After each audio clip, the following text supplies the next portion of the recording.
Hello, and welcome to Talk the Thrones. My name is Chris Ryan. I am an editor at TheRinger.com, and joining me in the studio is Joanna Robinson. Oh, hi. Hi. And she's ready to hunt and hawk and sail and make merry. It's Mallory Rubin. We are here to break down the season finale of A Night of the Seven Kingdoms right after this.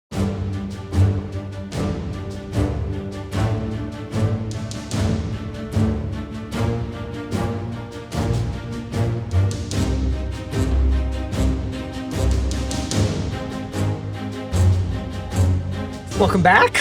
It's great to see you guys once more. I'm sad. It's going to be 3 months and we'll be back again, you know? And we also work together. So We do see each other all the time. I see you a lot. That's true.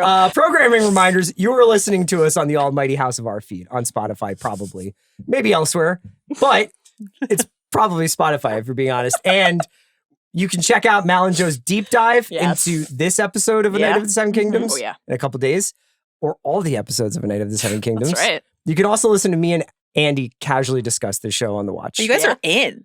Yeah. I'm doing my best. Do you know what I mean? I'm a salesman. We stumbled over the flashback, but it's not a big deal. So Andy and I are on the watch. Mal and Joe here on the House of Our feed. You can also watch Mal and Joe on the Ringerverse YouTube channel. That's right. All right, let's get into the recap of this wonderful finale episode, but a little bit different than everything that's come before it, you know? A little bit of a different beat. To Coda. Yeah. Yeah. We'll get into it right after this. All right, the Morrow episode with like about 100% less action, but that's okay because it had a lot of heart. Emotional action. The day after, Dunk is either somewhat bruised up or dying, depending on how much how much stock you put in Lionel Baratheon's terrible maester. That guy can't even fix an itchy asshole, so not much stock. But what do you take of his method of like rubbing his finger in the wound It's not and then great. smelling I it? don't think you make Great. it past one day on the pit. I feel like in Westeros, the one thing you need to be prepared to account for is an itchy asshole, honestly. Gloves, hand sanitation? No, thank you. LB wants Dunk to come with him to Storm's End and just let his freak flag fly, man. Play with some hawks, but Dunk is like, let me listen to Elliott Smith and feel bad about myself. Lionel mentions a war coming, which I will ask our experts about later. But the takeaway here is that the vibes are bad. Maekar looks beaten up about killing his brother. Valar is bummed about his dad dying in his armor. The only person with a smile on his face is Ray Fossaway, who is happy to have stuck it to his traitor-ass cousin Steph. And Stuck a lady. Yes, proven to be the character in Westeros most likely to fall for a modern-day fishing scheme. Yes. I think we can now say that for sure I about don't Raymond believe Fossaway. in true love in general, but I believe now you do? in Raymond Fossaway and Lady Rowan. Yes. I believe in them. Duncan is summoned to meet with Maekar, and they talk a little bit of blame pie over Baelor's death. And then Maekar tries to get Duncan to become Aegon's mentor and move to Summerhall. And then Dunk would, train with Maekar's Master of Arms. Honestly, all things being equal, not a bad deal. Not a bad deal. You take that over offers. You take that over Hawken with Lionel Baratheon? I don't think Egg gets to go to Lionel offered to finish his training too. Yeah, you know?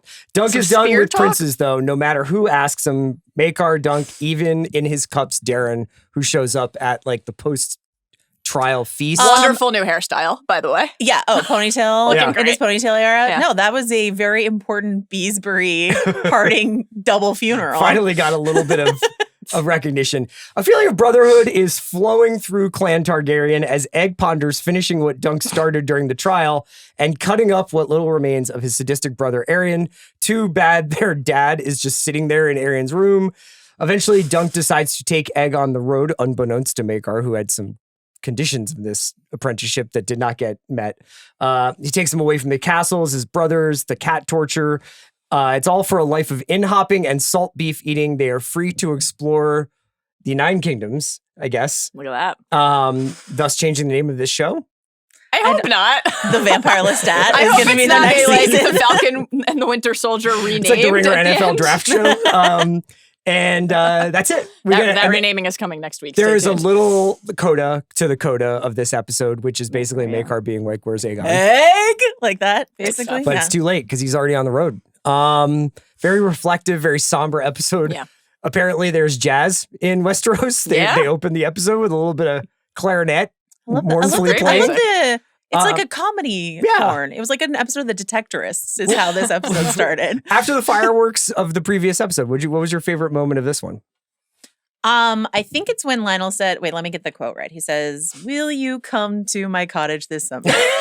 Don't go to Summerhall. Come to my house. We'll have so much fun. It's so private. No one will know. It's very private. Maybe 2. We'll grill. We can swap shirts. Just us. Yeah. Great stuff. What's your favorite moment?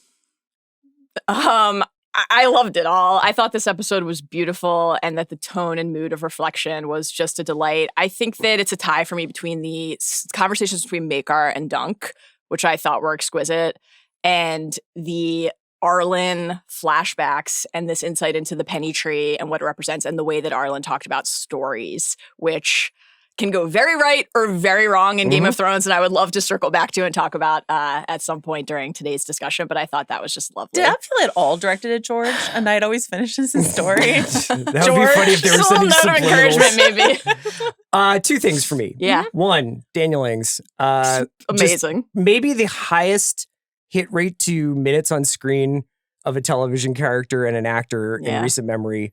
Just the way he did that tree stump pitch to Dunk about coming to his house, and also just like the way he will do these little gestures to express frustration or exhaustion. And speaking of exhaustion, the fact that all of the characters who participated in the trial like limping, up. They are all limping. They've all got like bruises and blood coming out of parts that shouldn't be bleeding. But only Lionel has a crutch made of antlers. Yes. To drop a fit like that while you're convalescing is frankly remarkable. But this is why I think this show kind of stands a little bit, and this world in general, I think has often done a really good job of showing the consequences of violence as well as like the excitement of it, is to have all these guys just be so laid out after this thing, and really to have like there's an empty space in the middle of it because of what it costs to go through with this stupid trial and Arian's dumb idea of like, honoring the Andals with like a trial of the 7. And now we've lost the hand of the king and the heir apparent of the throne. Yeah. So that's where I wanted to start. And Beesbury and Harding. And Beesbury and Harding. I could not think out of a lineup. Can I just say like my... Even with the bright yellow mustache. Can I say my MVP of the episode, which is Sam Sproul as Maekar? Because I've been watching a lot of his interviews this week as he was talking about his perception of Maekar, and like Sam Sproul is just such an odd little goofball of a guy. And so we see him like in Fargo or all these other things, we've seen him play these like very severe, hard ass kind of characters. And he's just like a kind of a weirdo. So that like, and I say that with like love, but I just love hearing him talk about, he's like, Maekar, Baelor read all the books, Maekar didn't read all the books. So we see Maekar reading in this episode. But like his delivery of like, he's my last boy, or that just like all these moments. I just thought he was so good in this episode. Beautiful. I thought that whole scene with Dunk and him saying like, they're going to whisper about me for the rest of my life. And he's like, they're going to whisper about you too, was so cool. Incredible too, to be able to thread the needle of simultaneously like having Maekar issue yet another like belittlement, right? Of the idea of a hedge knight and the life of a hedge knight, while also giving the most human moment that he's given yet to this person, right? And saying, like, to be clear, the will you have him, I thought had just as much emotion. But that line that Joe mentioned, that he's my last son, it's like all of his children are alive, right? Just to be clear. But he's lost Darren to... It's true. All of them. He's lost Darren to drink and to bitter disappointment. He's my last chance to like get it right. He's lost Arian to basically mania, evil... reputation and a body and shatters Aemon, beloved and blameless always, at the Citadel. And so Egg, the idea to say like, okay, I have to confront the fact now that the last boy, I thought that moment, I can't wait to talk about the Arian Egg scene, but when Maekar goes over and puts his hands on Egg's shoulder and then Egg just like sags back leans into back into his dad, and they have that moment of tenderness together, to say to Dunk basically like, okay, you're saying he's got to be away from his family, and that's the very thing that Maekar has to confront, is the only way to save the last boy that I have is to get him as far away from all of us as possible. But it's interesting that they make this choice to have this moment of like, he did not actually give Egg permission to go. What did you think of that? Because that's an update. That's what I'm saying. It's not in the book. In the book, he does like Egg's a little liar in this episode as consistently as ever. I don't know how I feel about it, actually. I think I want to wait and see how it plays out. R.I.P. Maekar, you would have loved adolescence. You would have loved that show. Crying on your bed, my son. Yeah. I was curious about that whole rope-a-dope of like Aegon being like, Dad said it's okay if I go. And then he's obviously got this little beat at the end. I like earlier in the episode when Duncan's like, were you spying? And he's like, no. I'm just like, you little. Yeah. The way that he describes him as unruly and like it was a really interesting choice to make this clearly like just something Egg decides to do, even though Maekar has decided not to accept Dunk's terms and Dunk's version of his initial pitch. I was like revisiting the text and, Maekar just walks away from the conversation with Dunk and then Egg shows up. It's really in the second novella in Sworn Sword where there are details that make it like seem that they are doing this with a blessing and with the sanctioning and that, it's not credible to me that like Maekar would not hunt them down basically. So that's a little bit strange. I mean, that might be a part of the second season. Possible. Not to do too much like fanficking of it, but could it be possible that Maekar is almost like, I'm making a public show of this because I don't want people to think I gave my son away. That wasn't my read on that scene, but that would fit though with like in general the idea of needing to keep his identity a secret. Right. I don't mind that at all. Okay. I think there's just a lot of like kind of very fascinating. What are you willing to say about somebody when? What do you think? The fact that he goes to Dunk and then has to kind of like process what Dunk is saying. There's this line when because he opens by talking before he gets to Egg. They talk about Baelor, but before that he tells him about Aerion, right? Like I sent him away, and Dunk is just silent. Like what is he supposed to say to this? And in the book, there's this great line that was not a thing you told a father of his son. When Dunk is basically thinking in his head like, I hope this guy never comes back. Yeah. Great, he's gone. I hope he never comes back. Right. But then he has to muster the courage to actually look at Maekar in the face, the Prince of Summerhall, Targaryen prince, and say, well, Darren probably never slept in a ditch. Narrator, he probably did, but that's not in the way that he means. And every stake that Aegon ever had was thick and rare and bloody, like the lives that they have been accustomed to. When Maekar saying, I don't want my son to like live the life of a peasant, well, what if that's what could save him? Sure. Right. But he's just sort of like, in saying so, he's like, you fucked up. Yeah. You fucked up 2 of your sons. The third one's at the Citadel. What are you going to do with this one? Let me have him. I want to talk about the other big sort of like flashing light in this episode was the brief interaction between Lionel and Dunk in the beginning of the episode where Lionel says there's a war coming. Based Lionel Baratheon? Yeah. Nothing gets me head up in a show than somebody being like, war is coming, especially one of these. What was he talking about to the extent that you feel comfortable discussing it? I have a couple things I can say, I think. Which is, one is, this feels like a Game of Thrones reference, right? Because Robert Baratheon says to Ned Stark, there's a war coming, Ned. I don't know when or who we'll be fighting, but it's coming. This sort of like, let's be brothers. Okay. So it's like a Baratheon thing to a certain extent. But also it is Ira Parker like pointing at the fences for like a potential future. It's like something that George hasn't written, I would say. Okay. That is like, hasn't fully, I mean, I feel like this is okay to say. Right? Okay, I don't know. You're making a face like I'm spoiling anything. I think it's something that he's just sort of like, we can't talk about obviously because we don't want to spoil. It's information that we like have, but George hasn't put in a novella. Oh, okay. So I feel like this is Ira Parker saying like, if I want to do this story in a future season, I'm just going to drop a seed here about it. So having not read it, my read on it was, I hate the Targaryens, and now there are fewer of them.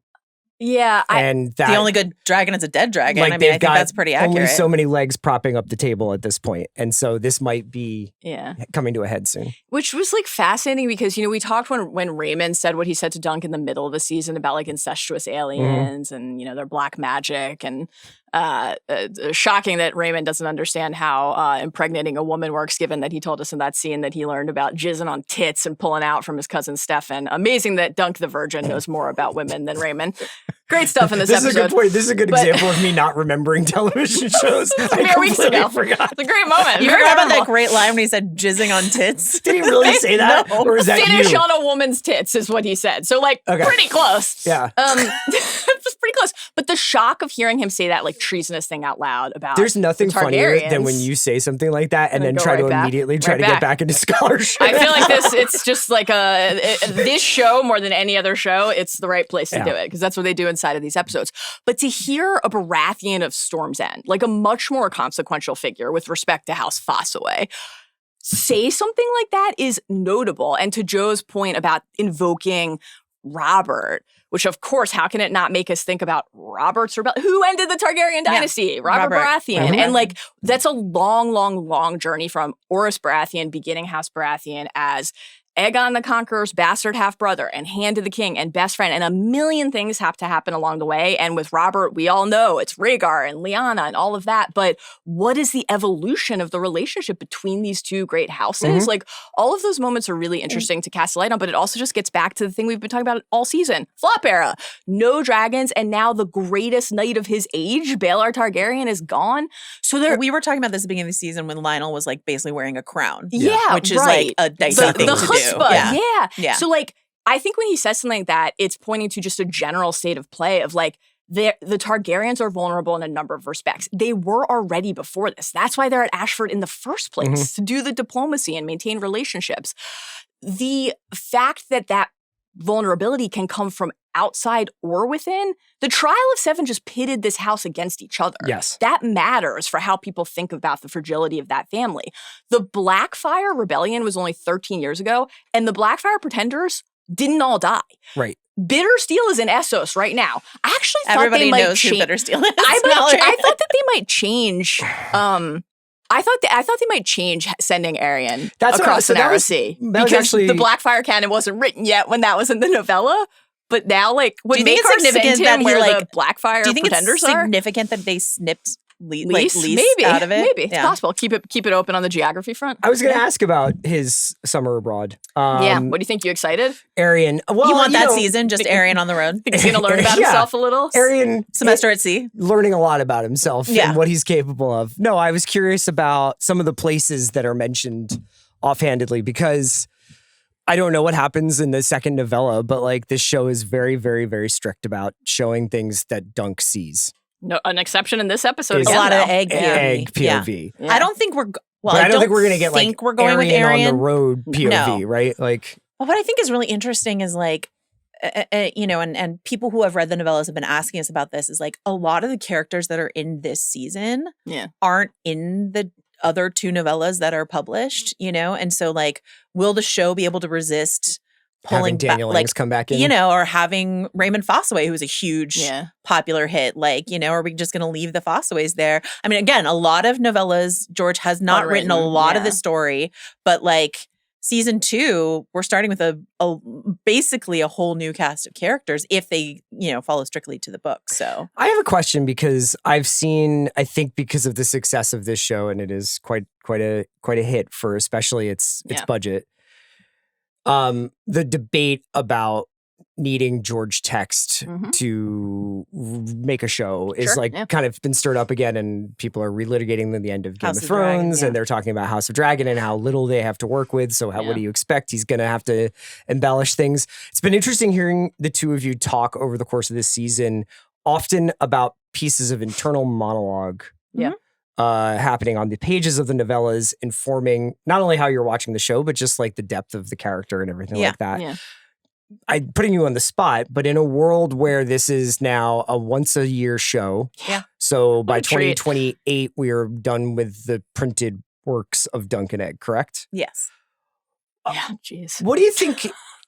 What do you think the challenges would be, or do you think this could be a show that kind of broke the rule of you can do a George show without George text? I wonder if George can be convinced to put aside whatever else he's doing and maybe write some like scenes for them or something like that, because like we've been talking about the novella format as an adaptive choice, and it's like so different to adapt a novella versus the sprawling A Song of Ice and Fire series or Fire and Blood, which is this like Wikipedia page, odd history and the competing narratives.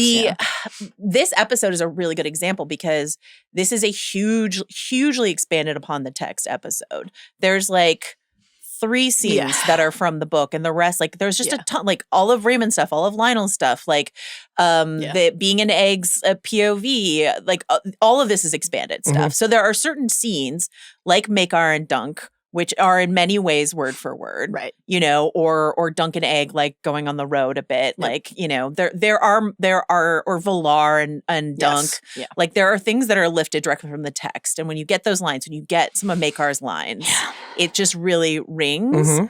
But I think Ira Parker and his writing team did such a good job with these expanded scenes inside of this episode. So like we didn't love the flashback or I didn't like love the flashback last week, which was a departure from the text. But this episode is as much a departure from the text as that was. And I think it feels like it rings true to me, honestly, all of these added scenes. Yeah, because I guess I was reading a bit about how, ironically, reading about these books rather than reading them, of the POV structure of Thrones of those novels is one of the main reasons why he's been slowed down so much is because he's now created like 24 POV things. He overexpanded his world. And they were going through like all the things that got cut out of the actual show. I was like, oh yeah, I remember talking about that with Mal. Yeah.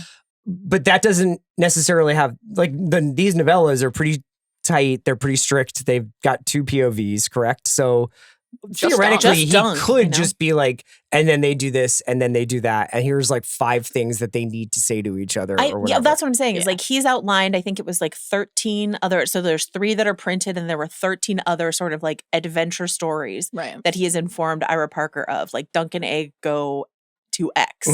And these are perhaps these are the bare bones of the things that happen. And like I said, if he could just like write them a couple scenes per season, I think we could be cooking with gas, honestly.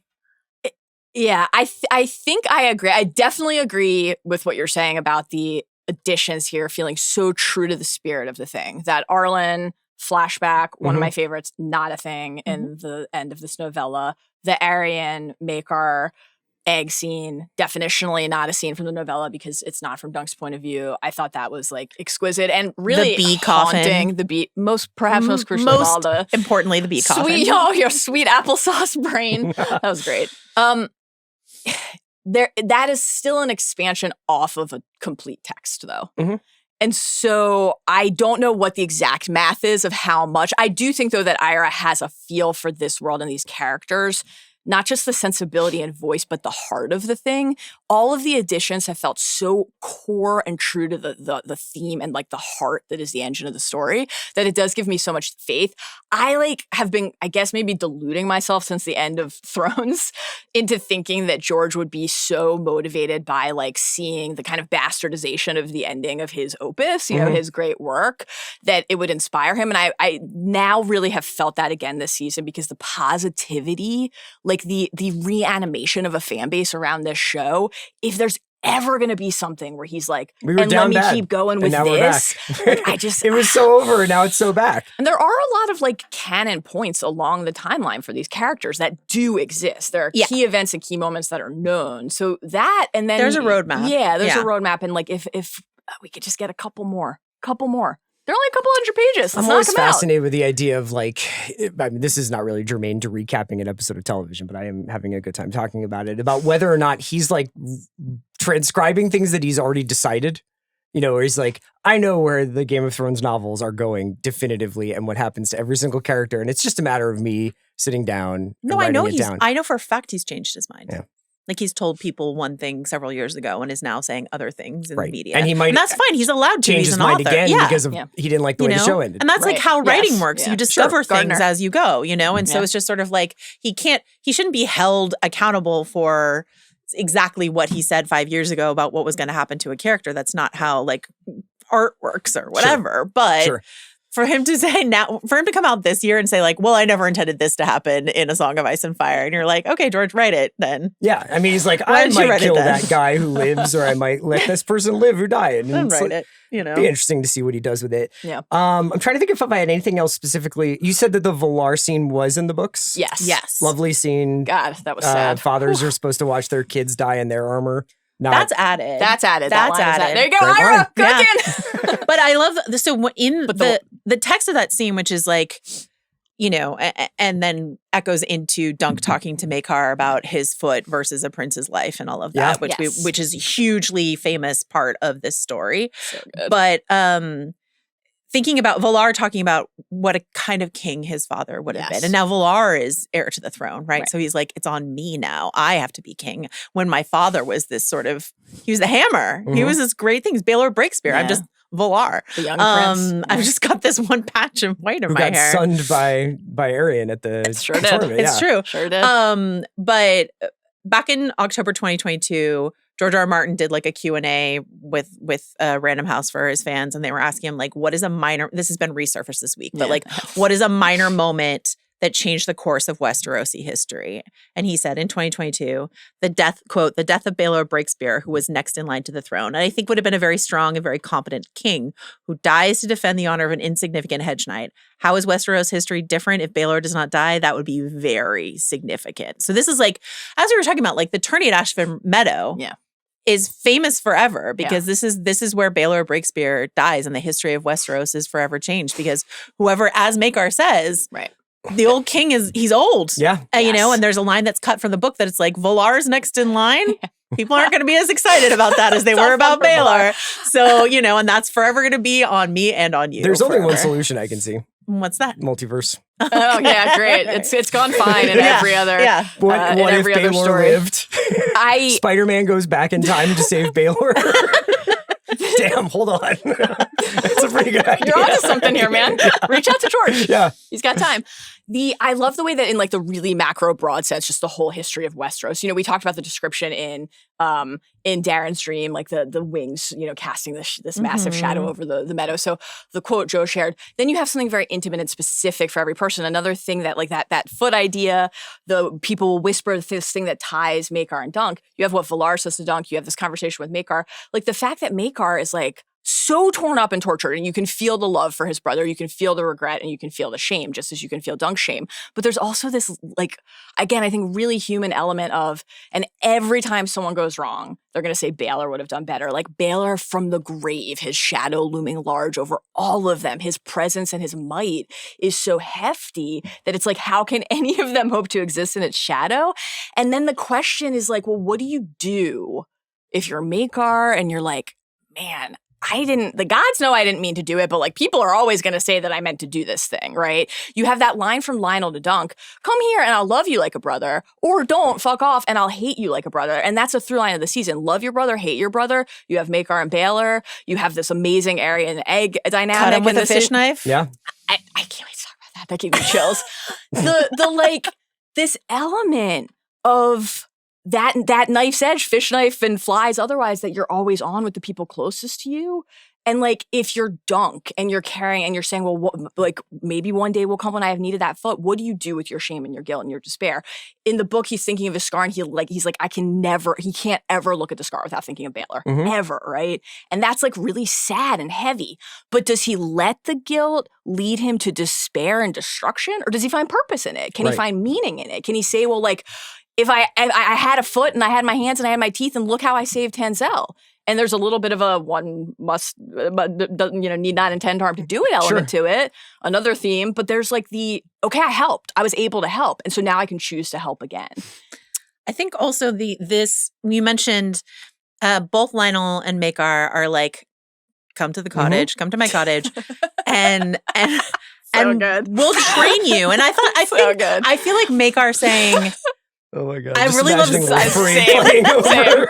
I really love the exit. I really love Sam Sproul's delivery when he's like, "Your Sir Arlen did his best." Like it's a really soft, sweet delivery, right? Yeah. But he's like, "But come on, we can do better," And then for Dunk to be like, "I don't think you can actually," and this being in such contrast to earlier in the season when his like one hope out of all of this is, if I fight well, some lord may take me into his household. I will ride in noble company then and eat fresh meat every night in a castle hall and raise my pavilion my own pavilion at tourneys. But first I must do well. Like this is what this was his dream. Yes. A lord is going to invite me and I will not be homeless anymore. And then Lionel's like, come. Maker's like, come, and he's like, no, I'm dragonflies are dragons. I'm choosing the road. And that's an affirmation of like, to be cheesy, I'm enough. Yes, and totally. my own moral compass is the right one. I think you know? even though it doesn't happen in the same order of conversation, well, actually, I guess it does. I was going to say that I think that the crucial conversation might be with Darren then, because Darren tells him he was a glad child to like fishing. Yes. And the next thing I think that we see is the knife and the fish and Egg going to Arian. But is it Egg noticing that his hair is growing in? Yeah. Yeah, it is. And it's like, this kid has a few years before he gets poisoned. Exactly. We'll make a man out of him. That gave me a chill. And that's ultimately why I think Dunk does what he does. Yeah. Is that whether or not Maekar gave his sign off or not, you know, or whether or not that's somewhat of a production or not, or whatever. I think ultimately he's like, this kid gets to be a kid for 6 or 8 or 9 years or however long it's going to take before they get their claws into him. Right. Yeah. And he's not a prince. Right. And he's not a prince. And what's going to happen once that spins out? There's I thought that made the Darren, and it was also tragic because Darren's just like, I never had a fucking chance. Like, I'm just going to drink myself to death. Did you like Darren's stitches on his face that he got from that was a little his like own horse stepping on his head? He was just like, make sure the stitches are like really big so people can tell. Give me and good busted sclera. Maybe I'll get some drink spot for me for this. There's a line in the book at the funeral. They put a hat on him at the funeral, a great hat that the internet has loved for the last week. Yeah. But there's a line from that scene where it says Egg's hair was growing back as bright as his brother's, right? And so when we get this moment when he sees himself in the mirror, which is like when he decides to like, but like the score is like thrumming like very a horror movie in that moment. It's so good. And I just think that like we've already said so much about how good Dex has been this season, but like everything he had to bring to that, the menace and like there's menace in that scene, and then there's also Daniel just Lang's like point, like he doesn't get that much screen time in the last 2.5 episodes, right? So he has to really make the most out of what he's got.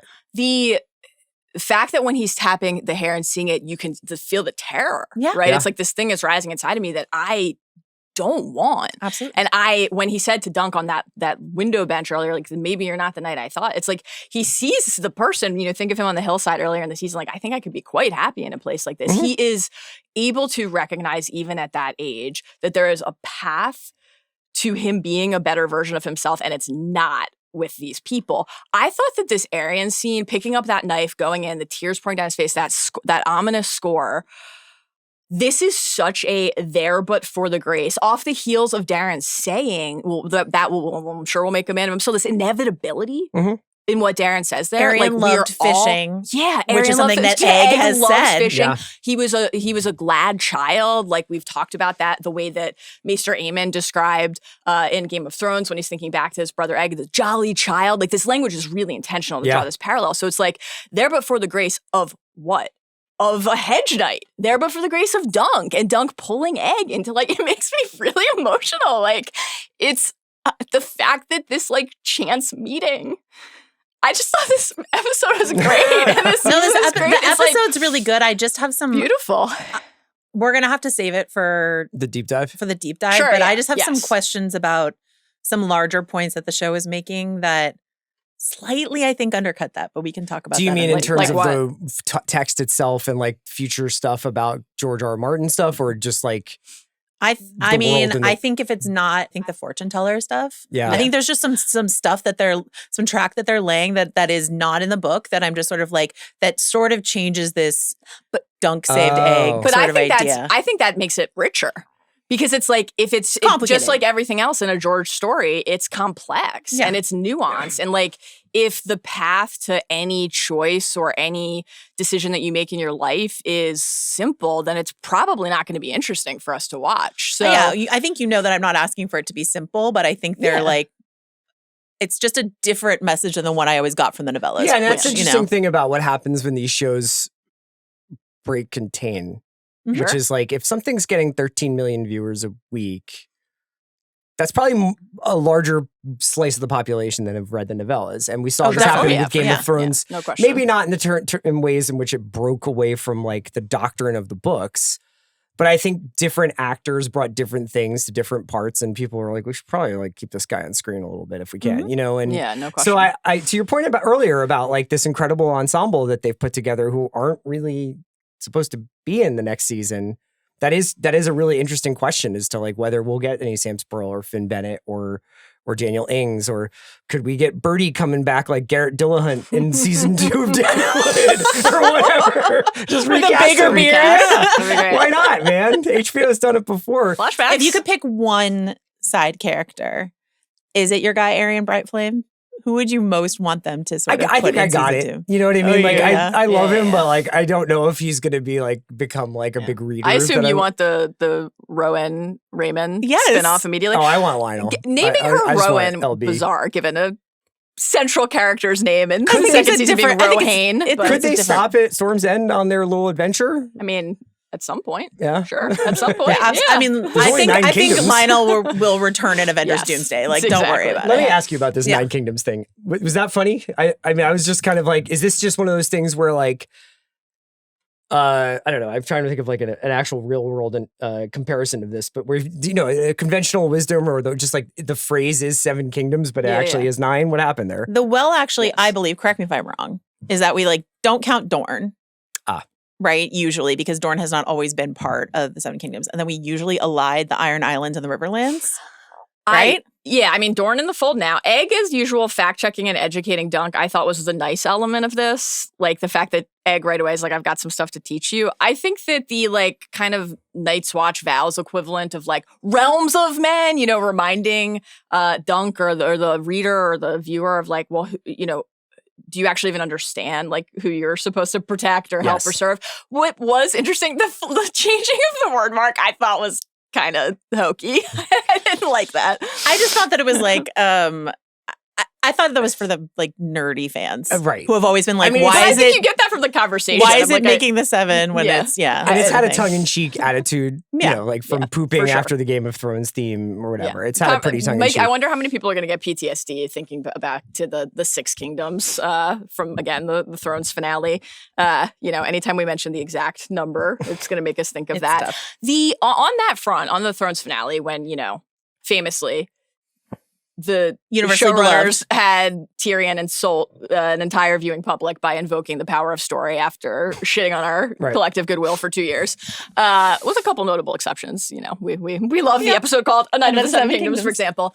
I thought that this Arlen memory, have you heard this story before, and Dunk sang many times, was such a lovely way to tie a bow around this through line of the season, this tales that grow in the telling, a tall tale that became legend. Like the Arlen weaning, the first of all, the like from where you know many times. Okay, have we heard this story many times, or is this going to be different? Right, part of the storytelling tradition. Very really made me think of Frodo and Sam. Like the last pages are for you when Arlen, the kind of like shade of Arlen and Sweetfoot peel off to the left of the screen, and Duncan and Egg continue now because it's like a true knight always finishes a story. We're in the tales of Duncan and Egg now. It's like your turn.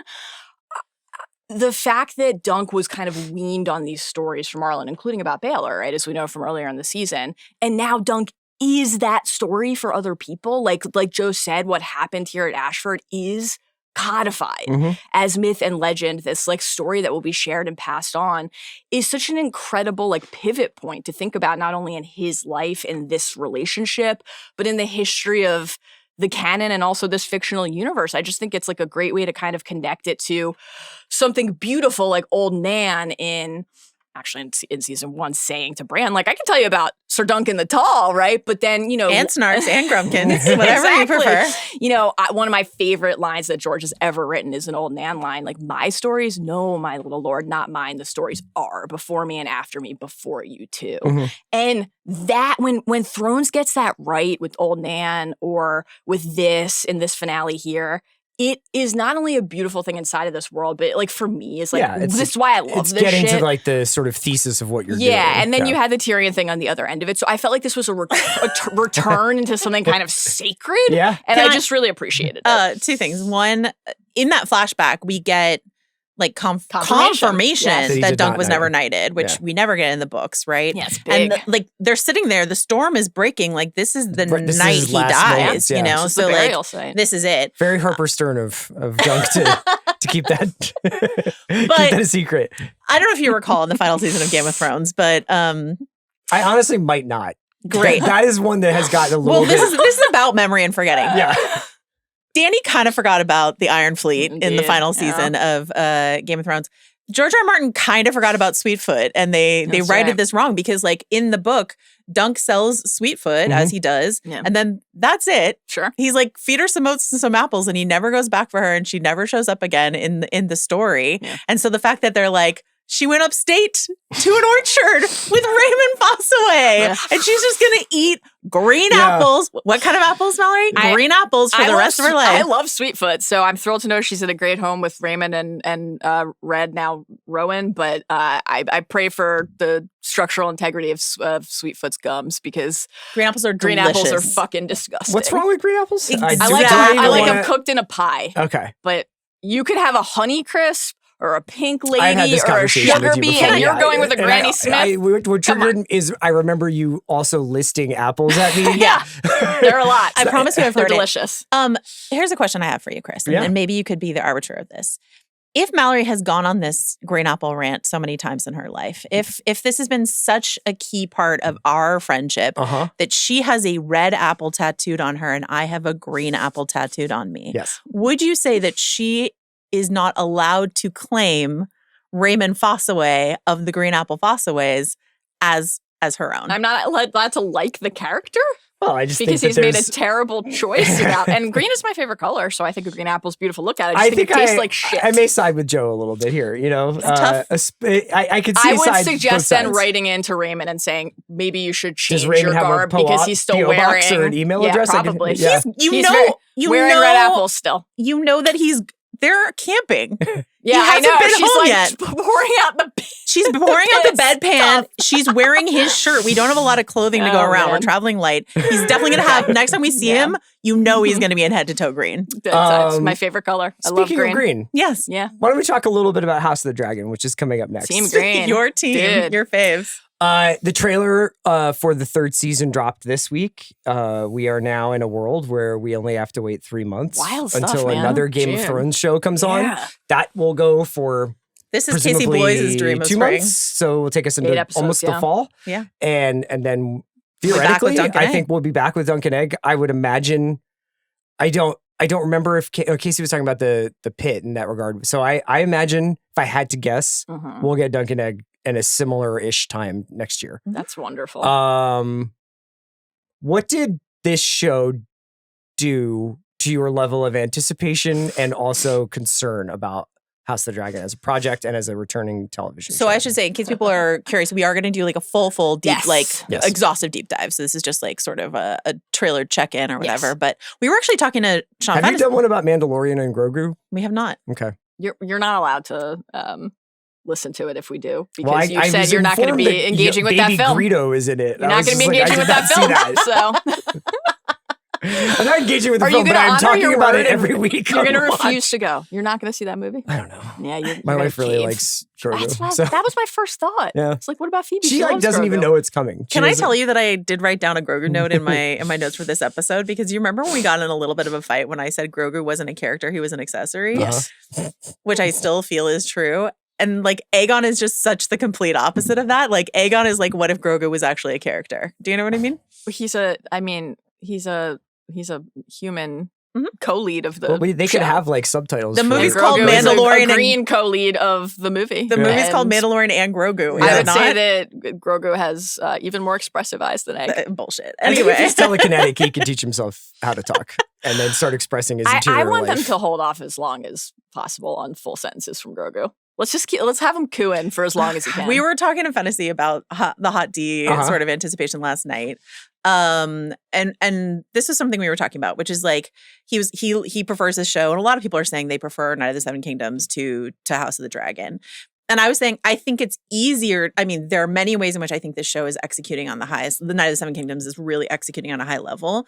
But in terms of like the kind of show to sort of capture your heart, the kind of characters that a Night of the Seven Kingdoms, like your Raymond Fossaways and your Dunks, your Tanzels, your Steely Pates, like these are sort of like men trying to do their best, people trying to do their best, right? Going forward. Yeah.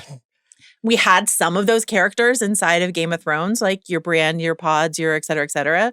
House of the Dragon does not really have that kind of character. No. So it's not even like the courtly intrigue Targaryen lens. It's just sort of like, these are like fucked up, twisted people. And I think especially since Paddy Considine left in season 1, where he was like messed up in a lot of ways, but kind of trying to do his best. And now I'm not sure we really have those characters anymore, which is not to say I'm not excited about House of the Dragon, but I can kind of see that as a reason yes, why people are less excited. I think the answer probably for me would be to add like a little bit more like camp or something to House of the Dragon. To yes, they could all be terrible, but could they have like a little bit more fun doing it? You know what I mean? Or seem you want more like dick jokes, theatricality. I don't know. It's so grim, and it's so like tragic, but not in a kind of like there's just very few little flourishes. Like, and Matt Smith kind of got relegated to wandering in and out of rooms by himself last season. So I'm hoping a lot for a Matt Smith reintegration into the to Gen Pop thing. Honestly, I gotta say, after Task, I was gonna say, protect stop pretending like you weren't just like zooming in Kristen on Kristen Cole and a dragon footprint. Come on, like you needed to see anything else other than that. I have to admit, that got me excited. They should open a Philadelphia bar called the Dragon Footprint, and Kristen Cole's just there every night. Yeah, I love that. Chris, is like a fellow like lover of British television. Was the shot of James Norton it was exciting, deeply exciting Mafia for you? Hive, yeah. Well, and he's Team Green just like you. Ormond Hightower is here. You got all those green Hightower tents behind a nice close-up shot of Tessarion, the Blue Queen. Dragon, who's beautiful and lovely. Darren the Daring is here. We talked about Darren all last season too, and you were like, I don't know who that is. And we're like, yeah, because he's not in the show. Here it is. On the like tonal distinction point that you guys are making, I definitely think Hot D is just not for everyone, and that's okay. And I agree that there's a just like in A Night of the Seven Kingdoms, a show that is very like jovial and charm forward and hope centric. There was a lot of horrible shit that happened and a lot of despair and a lot of tragedy.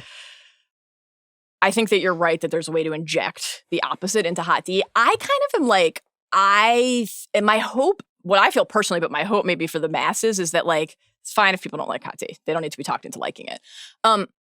The fact that these things are so different will actually be part of what's fun about it. Yeah. Like the way that when Andor came out and it was such a, just an incredible masterpiece, but also like, wow, this feels really different. And then the real risk coming out of Andor is that the like false takeaway is let me try to make Andor instead of let me try to make something that is specific and fully realized on its own. Yeah. So I'm like actually into this idea of an era where these Thrones shows feel really specific to their own intention and different from each other. I'm also like totally open to different showrunner creators' takes on the world being completely different. And I had some real highlights of season 1. It's not like I'm completely out on the show. Dude, in this trailer, like Gullet, Baelor, you see all those fucking ships and all those dragons? This is gonna be sick. Here's my hot take. They should be puppets.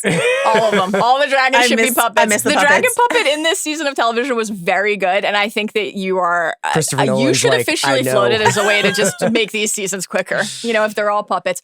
I thought that seeing Gullet was electrifying just for a second here, especially exactly 100%. Especially given that it was not at the conclusion of season 2 the way it really should have been and was meant to be. But hopefully this is how the healing can start. I don't gather there's any healing to be had on House of the Dragon. Can I say one more thing before we go? Of course. This episode ends with 16 Tons by Tennessee Ernie Ford. Yeah.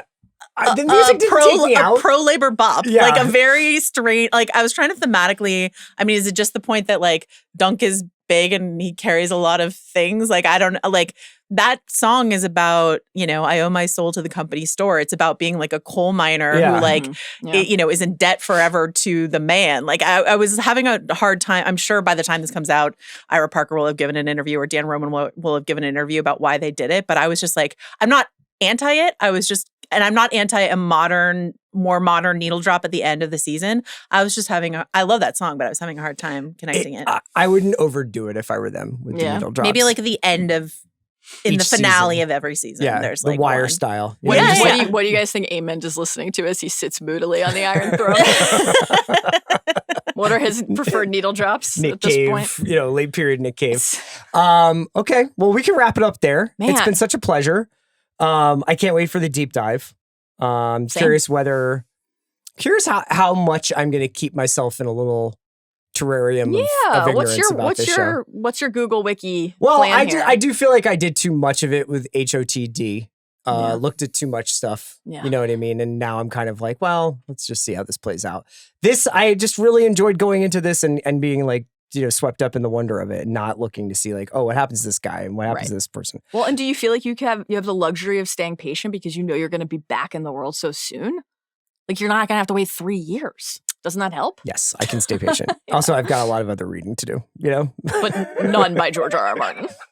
You know what? If he publishes another book, I'll start reading them. Have you read any of his blogs? George, did you hear that? I did. I have. You've read like his Giants and Jets blogs. Yes. You read his Daniel Jones. I find it very takes funny back where in the he's day. just like, oof, what a busy one. Do you mean okay? We need to clarify the rules of this. If he writes another Duncan and Egg novella, I'm also on the hook for so much stuff right now. I'm supposed to be watching Miyazaki movies. I'm supposed to be like you were supposed to be singing some original Springsteen-esque lyrics. Let's forget about Kiki's delivery service, a sentence I've never said in my entire life, and let's just say, is it a Duncan and Egg novella? No, it's a Thrones novel. It's Winds of Winter. Yeah. Okay. George. Come on. I mean, what a George. Well, he needs every little bit of motivation he can get. I think this is going to be the thing that pushes him over the edge. Yeah. The CR promise. He can't write a Kyler Murray could work out for the Jets blog. It has to be something more than that.